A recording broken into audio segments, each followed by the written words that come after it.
sifatnya individual, tapi secara umum mungkin dari Komnas KIPI ya.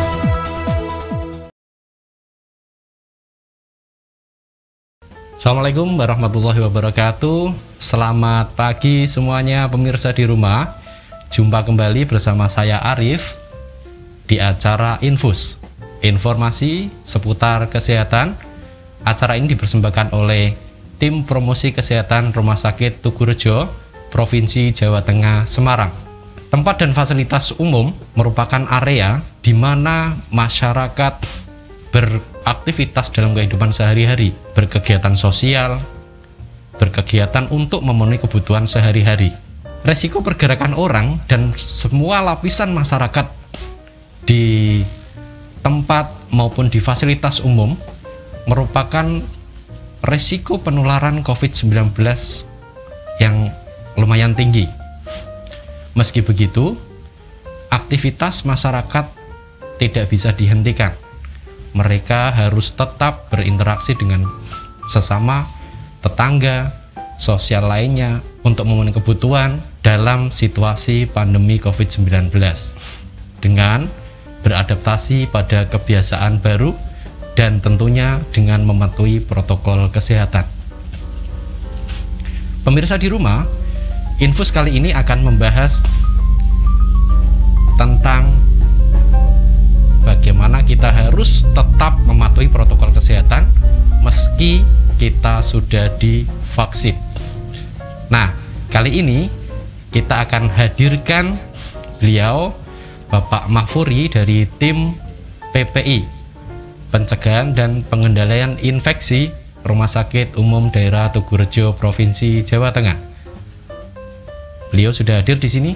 Selamat pagi Pak Mahfuri. Selamat pagi Mas Arif. Apa kabar Pak Mahfuri hari ini Pak? Baik. Ya. Aktivitasnya apa Pak sekarang Pak? Aktivitas seharian di Komite PPI terkait selama pandemi juga kita ikut bantu mempersiapkan bagaimana penataan ruangan, bagaimana persiapan untuk mengelola pasien COVID. Ya. Nah Pak Mahfuri, kalau kita melihat dashboard di Kementerian Kesehatan saat ini, pola pergerakan kenaikan angka COVID-19 itu semakin turun kalau kita lihat dari September, Oktober, November. Ya, artinya ini menurun dari bulan ke bulan. Tetapi pada kenyataannya di beberapa kota, mungkin di daerah masih banyak juga terjadi penularan COVID-19. Nah, dalam hal ini sebenarnya apa sih yang salah, pola hidup atau pola masyarakatnya atau bagaimana? Harusnya kan ini bisa ditekan sekali untuk nol COVID-19. Iya, kalau kita kemarin mungkin sudah mengikuti dari perjalanan kita mulai pandemi ya. Jadi selama kita mengikuti pandemi, kita berbagai upaya yang dilakukan oleh pemerintah dalam rangka untuk menekan sampai kita mengikuti berjilid-jilid yang namanya PPKM ya. Ada mulai dulu dari PSBB, terus berganti nama menjadi PPKM darurat. Waktu kita tinggi yang kemarin kan kita ada PPKM darurat, terus berubah lagi menjadi PPKM yang berlevel. Dan kita perlu ketahui bahwa dengan upaya yang dilakukan pemerintah itu juga dalam rangka menekan mobilitas masyarakat itu sendiri. Karena kita tahu penyakit ini kalau mobilitasnya tinggi, angka untuk penularnya juga akan ikut tinggi juga. Tapi kita dengan kejadian yang melandai ini, ternyata budaya kita itu semakin luntur ya dalam artian untuk taat protokolnya. Kalau kita tahu, mungkin kita selama hampir 2 tahun kan kayak orang terpenjara, tidak bisa kemana-mana. Dengan menunjukkan yang landai ini, ternyata para masyarakat itu euforianya semakin tinggi ya. Jadi masyarakat merasa wah ini saatnya saya berpergian. Nah itulah yang kadang membuat kita menjadi kurang atau ape lah. Kita yang kemarin mungkin tidak bisa berkumpul ke sana ke sini ya karena ada pembatasan ya, jalan ditutup ataupun tempat yang levelnya masih level 4 ataupun darurat kemarin kan kita aja jam malam sudah dari maghrib aja mungkin sudah kayak suasana kota yang kota mati. Tapi dengan sekarang dilonggarkan ini yang mengkhawatirkan ya untuk masyarakat yang semakin abe itulah. Artinya walaupun pandemi ini sudah berakhir, kita akan tetap pakai masker, menjaga jarak, ya, prokes gitu ya Pak ya, atau bagaimana?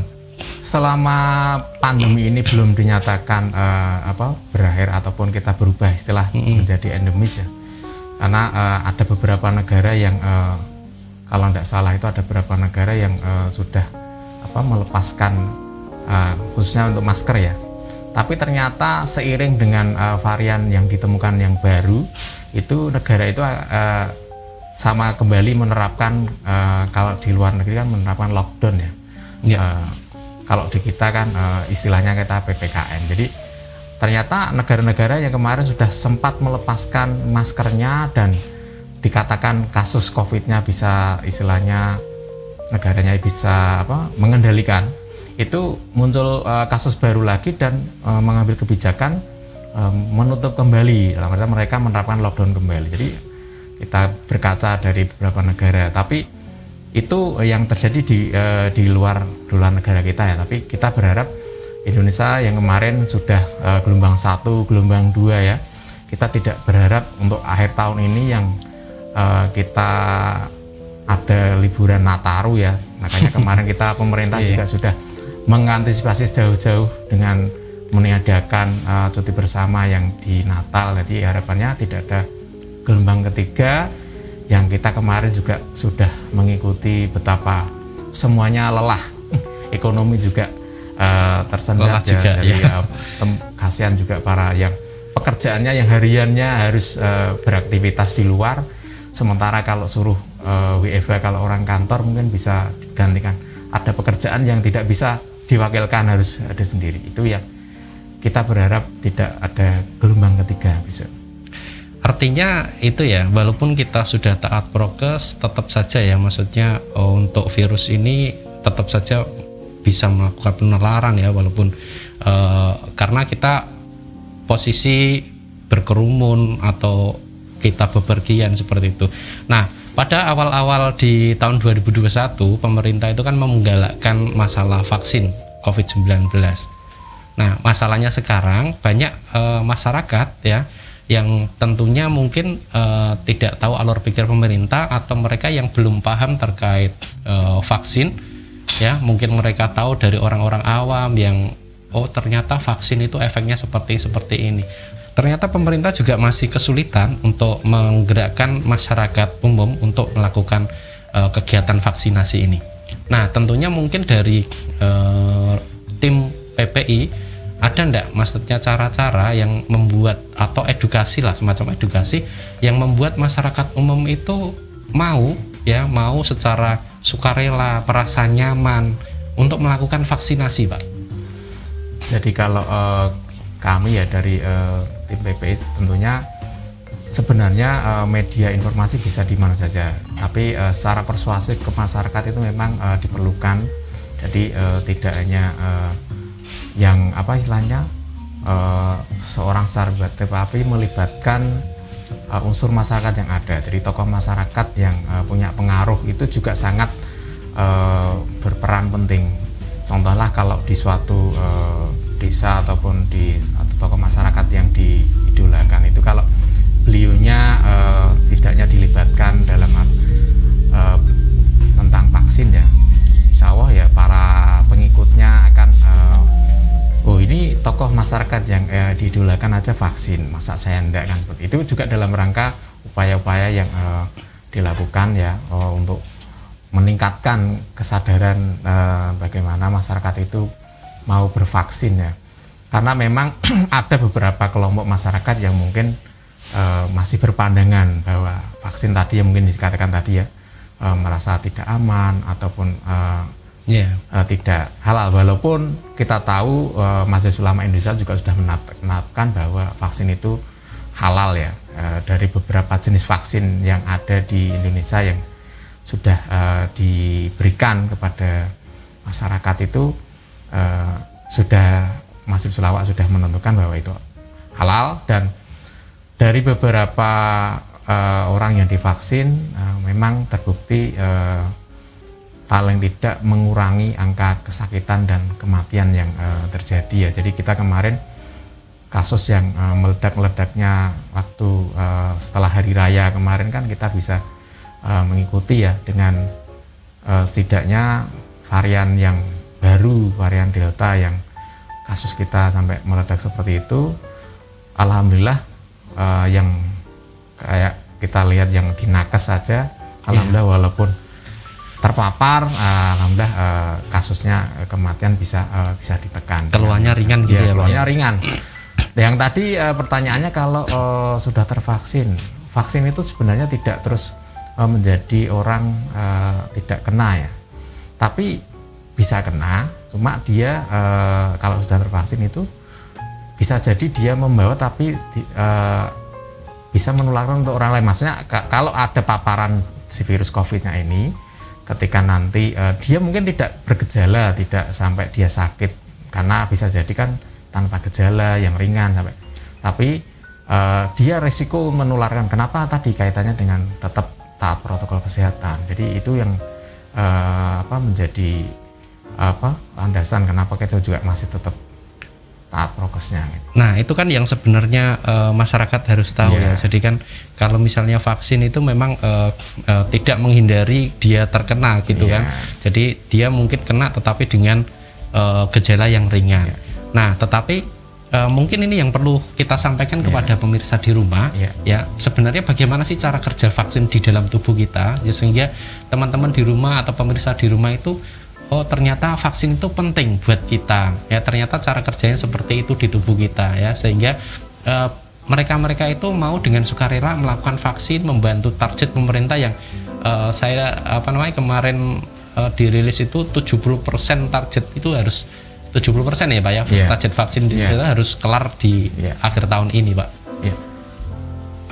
Saya ada gambar bagaimana cara kerja dari vaksin, mungkin yang ini secara visual mungkin bisa membantu. Jadi walaupun secara karikatur ini cara kerja dari vaksin itu sendiri ya. Ini ya, kalau kita tahu setelah kita disuntik vaksin itu ya, namanya benda asing ataupun antigen ya, itu datang ke tubuh kita. Ini bayangan yang bisa dikatakan bahwa si para antibodi ini, pasukan yang menjaga tubuh kita itu tertidur ya. Dengan dia dirangsang adanya vaksin tadi, vaksin COVID ya, mau vaksin jenisnya apa, itu akan memberikan gambaran kepada para antibodi ini. Oh ini nanti kalau datang ada serangan musuh masuk, ini nanti bentuknya seperti ini, ya memberikan memori ya. Jadi ini nanti yang akan masuk ke tubuh. Jadi kita akan menjadi siap ketika ada musuh yang datang ke tubuh kita, yang tentunya para antibodi ataupun pasukan yang menjaga tubuh kita akan menjadi siap ya. Itu yang secara mudahnya seperti itu. Jadi vaksin merangsang dari tubuh kita untuk menciptakan antibodi yang siap melawan ketika ada antigen ataupun musuh yang datang ke tubuh kita seperti itu. Oh, sip, mantap. Jadi pemirsa bisa dilihat ya tadi di videonya. Jadi pemirsa di rumah bisa mengerti nih sekarang. Jadi vaksin itu hanya untuk mengaktifasi atau menstimulasi sistem imun tubuh kita yang ada di dalam biar hidup atau biar yang tadinya tidur itu bangun ya, sehingga dia mengenali ya yang datang itu siapa, sehingga nanti ketika ada yang datang lagi virus tadi, dia akan bisa melakukan pertahanan tubuh seperti itu ya. Nah, yang paling penting ini untuk pemirsa di rumah, ada enggak Mas Teh hal-hal khusus yang perlu disiapkan atau yang perlu diketahui saat mau melakukan atau saat melakukan dan setelah melakukan vaksin, Pak? Itu kan penting sekali karena ketika teman-teman pemirsa di rumah ini tahu efeknya ini dia tidak tahu apa yang harus dilakukan, nanti dia tidak persiapan dan akhirnya itu yang terjadi, takut vaksin seperti itu. Mungkin bisa dijelaskan Pak. Jadi mungkin beberapa orang yang mungkin belum tervaksin mungkin bayangannya saya yang harus disiapkan apa ya. Sebenarnya tidak ada persiapan secara khusus dalam artian harus puasa atau apa ya. mau cuma yang penting kita kalaupun tidak ada penyakit penyertaan, nanti kan ketika kita datang ke tempat vaksinasi itu kan ada beberapa screening yang dilakukan oleh para petugas ya.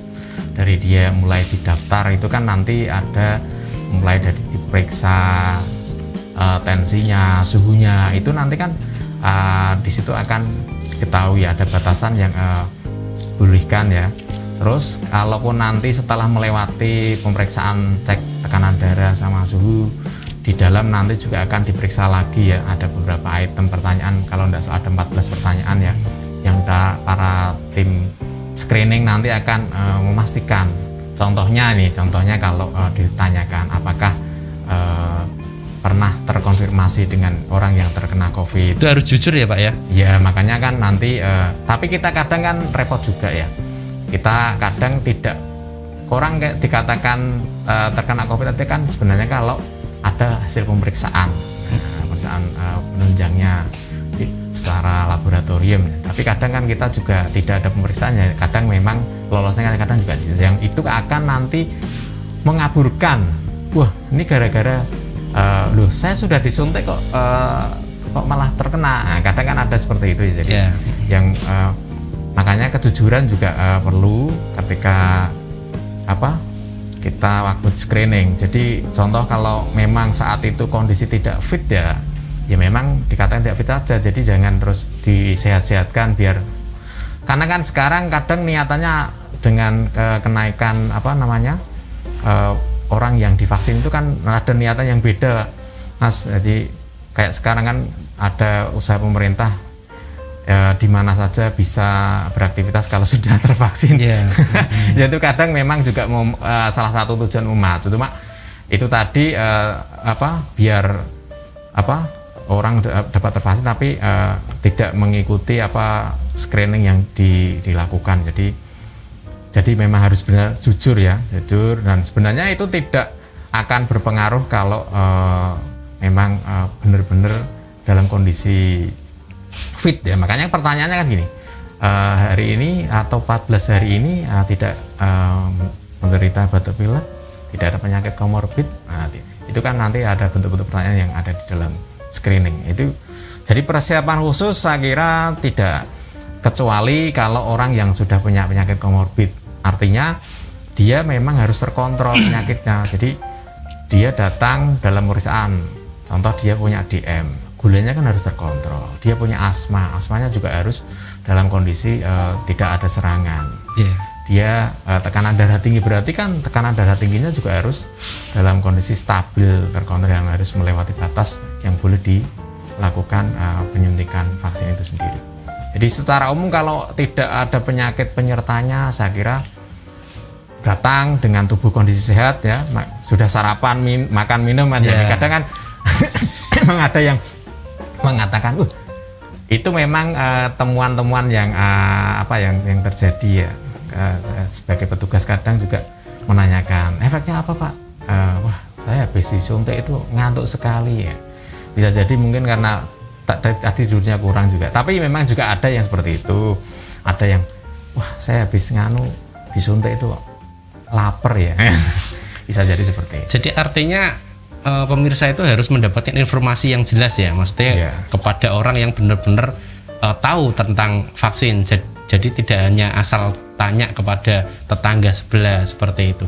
Nah kalau misalnya tadi Pak Mafuri mengatakan bahwasanya efeknya ngantuk, efeknya mungkin lapar, terus panas, itu sebenarnya setiap individu sama enggak sih? Jadi atau bagaimana? Sifatnya individual ya. Tapi secara umum mungkin dari Komnas KIPI ya, kejadian ikutan pasca imunisasi KIPI itu kan, ya. Komnas KIPI itu kan juga sudah ada data yang dari yang dilaporkan memang beberapa keluhannya efek sampingnya itu sifatnya individual dan lokal ya. Jadi tidak ada kejadian yang pasca imunisasi itu sampai fatal seperti itu. Kalaupun ada kejadian yang ditemukan pasca imunisasi yang sampai ada kasus ya yang mungkin meninggal, tapi atau puluh atau apa, itu memang kadang itu tadi bisa jadi faktor screening di awal dia memang sebelumnya tidak pernah medical check up atau apa, yang artinya ketika dikatakan ada penyakit penyerta atau apa kan memang tidak diketahui. Kejadian pasca imunisasi yang didapatkan dari laporan KIPI itu memang secara umum kadang memang lokal, nyerinya lokal ya, bengkak lokal, terus itu memang wajar, artinya reaksi tubuh ketika ada benda asing ataupun antigen tadi, ya tadi kalau dalam gambar tadi kan upaya yang dilakukan tubuh merespon adanya benda asing bisa mulai dari panas, sebenarnya bukan suatu penyakit, jadi itu kan hanya respon ataupun alarm tubuh menandakan bahwa adanya proses perlawanan ya, perlawanan dari tubuh, dan tadi dalam rangka tadi tubuh membentuk antibodi untuk menjaga tubuh kita tadi seperti itu. Jadi bagi yang mungkin belum tervaksin ya, jadi kita kadang senangnya percaya pada berita-berita yang sifatnya itu negatif. Masalahnya hoax sekarang kan banyak Pak Puri. Jadi lebih kita percaya pada hoax daripada berita yang sumbernya terpercaya. Karena nanti kita harus teliti gitu kan terkait hoax itu. Nah, saya yakin kalau misalnya pemirsa di rumah ya tidak secara sukarela vaksin ya, jadi masih banyak yang belum vaksin, saya kira masalah pandemi ini akan terus tidak teratasi. Nah, itu masalahnya. Nah, kemudian kalau misalnya sekarang ya terkait target vaksin pemerintah nih Pak, nih kalau misalnya saya lihat di Kemenkes yang terakhir itu kan sampai akhir Oktober itu targetnya baru memenuhi 57% untuk vaksin. Padahal kalau misalnya dari pemerintah itu 70% sampai akhir tahun. Nah, dari Rumah Sakit Tugurejo sendiri ini ada enggak maksudnya upaya-upaya mungkin yang sudah dilakukan ya terkait untuk mengejar target itu, atau ada upaya-upaya yang mungkin belum dilakukan dan akan segera dilakukan untuk mengejar itu? Karena saya yakin untuk sekarang sudah bulan November, untuk ke Desember itu 70% itu mungkin sangat berat ya kalau misalnya kita tidak sama-sama bekerja sama untuk mengejar itu. Pengalaman yang kita yang di Tugurejo ya, jadi awal-awal kita sejak Januari ya, sejak yang orang nomor 1 di Jawa Tengah juga ya, kita menjadi simbol ya dimulainya di Jawa Tengah. Rumah Sakit Tugurejo sebenarnya sudah sejak awal membantu untuk percepatan ya. Kalau kita tahu secara awal gitu kan, kalau perharian kan paling teorinya saat awal-awal itu kan mungkin bisa per hari cuma 50 orang ya, yang kalau harus diikuti dengan proses waktu kita tunggu setelah pasca disuntik itu kan per orang menunggu 30 menit, kalikan berapa orang, kalau akhirnya kan ada terobosan-terobosan yang dilakukan dengan percepatan yang khususnya yang kita dulu di Nakes, kita paling tidak internal dulu ya, kita karyawan ada 1000-an lebih kan target waktu itu kan, terus kita dilakukan dengan percepatan dengan cara tidak sampai harus nunggu sampai 30 menit. Ternyata itu yang akhirnya sekarang digunakan paling tidak secara nasional sekarang kan dengan percepatan kan, per hari malah kita pernah ditarget angka 500-an. Terus kalau kita yang per hari itu ya Pak ya? Per hari. Terus kita yang di Gradika, kalau kita yang tugas di Gradika itu kan per hari target kita 1000-an ya, 1000 orang yang tervaksin. Itu artinya apa? Itu dalam rangka percepatan untuk jumlah orang yang tervaksinasi. Tapi kembali lagi fungsi rumah sakit kalau kita kembalikan sebagai kan ada 4 pelayanan ya, ada promotif, preventif, rehabilitatif, dan kuratif. Kita sebagai fungsi yang rehabilitatif dan kuratif, kita membantu backup dan kita kembalikan lagi ke fungsi yang promotif preventif di mana Vaskes yang di bawahnya kan. Jadi saya kira kita sudah membantu secara gotong royong dalam rangka percepatan. Kembalikan lagi sekarang kita di fungsi di Vaskes kayak di puskesmas ya, sekarang gencar-gencarnya. Tapi kita tahu bahwa ada beberapa bagian yang membantu percepatan ya. Dari ketersediaan vaksin yang ada itu kan dari dinas kesehatan, di polisi dan di tentara ya. Jadi serangan-serangan vaksin yang sekarang dilakukan kan lebih dibantu di unsur aparat TNI dan Polri ya, selain dari dinas kesehatan yang sekarang memberdayakan puskesmas. Kalau rumah sakit saya kira kita dalam rangka tadi kembali ke fungsi rehabilitatif dan kuratif, kita setidaknya di awal sampai bulan terakhir kemarin itu sudah bantu percepatan. Itu yang mungkin dilakukan percepatan. Saya kira kemarin kan kita sudah tahu ya, dari awalnya harus berhari sekian orang, ternyata bisa dipercepat. Dan kita tahu juga yang namanya percepatan juga didukung dengan ketersediaan vaksin juga ya. Jadi kalau kita secara nasional kan ditargetkan oleh pemerintah dengan hitung-hitungan itu kan memang harapannya kalau target terakhir nasional kayak tidak salah itu 2,5 ya, 2,5 juta. Dulu kan 1 juta bisa per hari. Ya. Itu mungkin yang terkaitan dengan usaha yang sudah dilakukan dari rumah sakit. Tapi walaupun di kuratif sama rehabilitatif mungkin tetap, tidak menutup kemungkinan dipromosi sama itu ya, preventif ya di rumah sakit ya. Promotifkan. Karena saya yakin untuk masyarakat ini sangat membutuhkan Pak sosok-sosok dari layanan kesehatan, rumah sakit. Jadi mereka itu tidak hanya tahu dari tetangga ataupun kelurahan. Jadi mungkin orang-orang yang memang bergerak di bidang itu sebenarnya harus turun tangan ya, biar mereka itu memang tergerak hatinya untuk melakukan vaksinasi. Nah, kalau saya mendengar akhir-akhir ini juga pemerintah sedang menggalakkan untuk vaksin anak-anak nih, karena di tetangga sebelah ya, negara tetangga sebelah itu angka peningkatan COVID itu juga akhir-akhir ini juga lumayan tinggi juga. Jadi maka dari itu pemerintah itu sepertinya mau melakukan vaksin untuk anak usia 6 sampai 17 tahun kalau nggak salah. Nah, bagaimana nih menurut Pak Furi? Ini mungkin ya dalam rangka mengejar target 70% tadi ini, Pak. Iya. Kalau yang pertama target 70% itu kan dalam rangka herd immunity yang diciptakan itu kan sasarannya kan dewasa dulu, dewasa dan para petugas yang di garis depan yang saat itu berhubungan langsung dengan pasien yang terkena COVID ya. Terus perlu kita ketahui juga memang itu kan bisa dilakukan karena memang ada izin yang sudah diteliti bahwa kejadiannya juga kalau awal-awal itu kan anak palingan 1% ya. 1% kasus COVID kan anak-anak. Ternyata dengan varian semakin berubah-ubah sekarang itu kan memang bisa juga potensi anak juga terkena juga lebih tinggi ya. Apalagi kita sekarang lagi kegiatan lagi pembelajaran tatap muka ya. Tatap muka juga dalam rangka itu juga petugas ataupun yang anak didik yang di lingkungan sekolah kan juga harus sudah divaksinasi.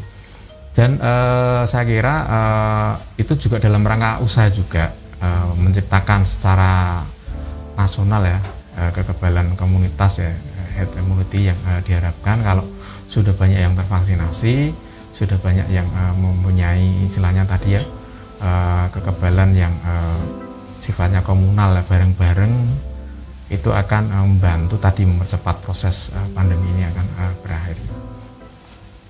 Oke, baik Pak Furi, terkait jadi artinya walaupun kita sudah divaksin itu sangat penting sekali ya untuk tetap melakukan protokol kesehatan. Nah, mungkin pemirsa di rumah ya sudah banyak tadi kita ngobrol sama Pak Furi ya dari A sampai Z ya terkait protokol kesehatan, terkait vaksin, fungsi vaksin, kemudian cara kerja vaksin. Nah, untuk mengakhiri pada acara hari ini ya terkait pentingnya mentaati protokol kesehatan walaupun sudah divaksin, mungkin Pak Furi ada closing statement untuk pemirsa di rumah? Ya, untuk pemirsa yang di rumah, jadi teman-teman semuanya, virus COVID ini kita ibaratkan ada di depan permukaan kita ya. Dari walaupun kita tidak terlihat, itu kapan saja siap istilahnya si virus itu tadi menyerang kepada kita. Makanya kita jangan sampai kendor ya, jangan sampai lengah, karena posisi lengah itulah yang membuat kita daya tahan tubuh kita menurun, saat itulah si virus datang dan menyebabkan kita akan menjadi terkonfirmasi COVID. Walaupun kita sudah divaksin ya, jadi karena sudah divaksin terus tidak menyebabkan kita terkena COVID ya, bisa jadi terkena COVID walaupun ringan.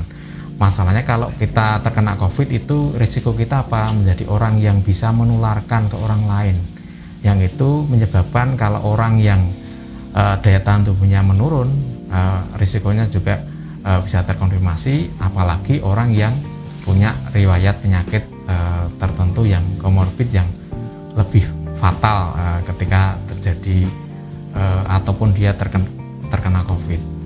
Jadi teman-teman semuanya tetap patuhi protokol kesehatan, apalagi yang kita punya mobilitas tinggi ya.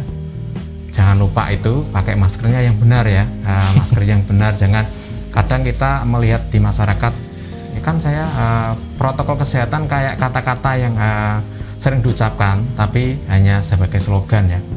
Masker yang benar ya maskernya yang menutup lubang mulut dan hidung. Apalagi kalau petugas kesehatan ya, kalau di rumah sakit berarti pakai masker bedah. Itu setidaknya kita tahu sumbernya dari mana, sumber penularannya itu dari mana, sumber masuknya dari mana. Kalau bisa memahami seperti itu, kita akan berusaha berhati-hati dimanapun berada, kita akan tetap taat protokol kesehatan.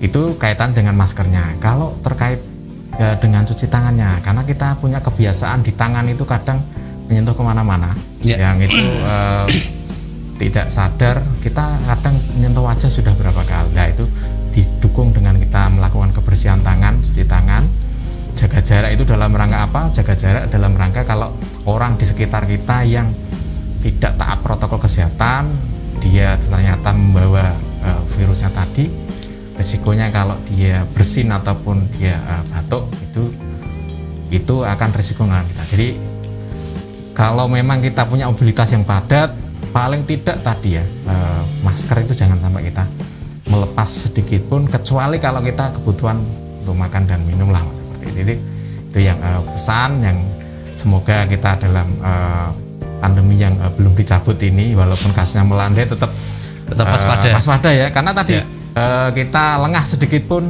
kita akan menjadi korban.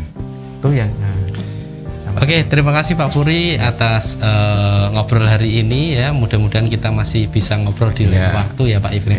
Oke, baik pemirsa di rumah, jangan lupa walaupun pemirsa di rumah sudah melakukan vaksin pertama, kedua, ketiga, tetap taat protokol kesehatan ya. Tadi sudah diingatkan, kita harus tetap wajib memakai masker ya, kemudian mencuci tangan, kemudian hindari mobilitas fisik ya, kemudian hindari kerumunan. Ya, mungkin itu di pertemuan yang siang hari ini ya, pemirsa di rumah, kita akan bersama-sama melawan pandemi ya, karena kita yakin pandemi ini akan segera berlalu ya. Sejarah membuktikan bahwasanya vaksinasi ya telah menyelamatkan dunia dari pandemi. Maka dari itu teman-teman di rumah jangan takut vaksin. Ayo kita vaksin bersama-sama ya. Oke, terima kasih Bapak Mafuri ya atas kerawaannya. Terima kasih pemirsa di rumah. Sampai ketemu, saya Arif. Sampai ketemu di event promosi kesehatan yang akan datang. Terima kasih. Assalamualaikum warahmatullahi wabarakatuh. Waalaikumsalam warahmatullahi wabarakatuh. Terima kasih Pak Mafuri. Ya, sama-sama.